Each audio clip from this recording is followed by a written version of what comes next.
এই গরমে রাতে রুটি করতে হলে তো এমনিই কান্না পাচ্ছে, তার মধ্যে যদি আবার চিকেন করতে হবে এই অর্ডার আসে, তাহলে তখন খুব সহজে আমি এইভাবে চিকেনটা রান্না করে নিই। খেতেও খুব টেস্টি হয়, হজমেও সহজ।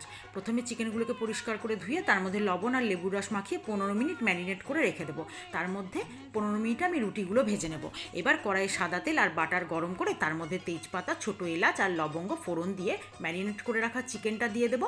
একটু ভাজা ভাজা করে নিয়ে তার মধ্যে আদা বাটা আর রসুন বাটা দিয়ে কাঁচা গন্ধ যাওয়া পর্যন্ত আবারও একটু নাড়াচাড়া করে দিয়ে দেবো তার মধ্যে ফ্যাটানো টক দই। এবার তার মধ্যে দেবো সামান্য চিনি আর পরিমাণ মতো লবণ। খুব ভালো করে আবারও মিশিয়ে নেব। একটু ফুটে উঠলে তার মধ্যে চেরা কাঁচা লঙ্কা, লেবুর রস আর গোলমরিচের গুঁড়ো দিয়ে খুব ভালো করে কষিয়ে নেব। ঠিক যখন এইভাবে অয়েলটা রিলিজ করবে, তার মধ্যে আমি একটু কর্নফ্লাওয়ার গুলে দিয়ে দেবো।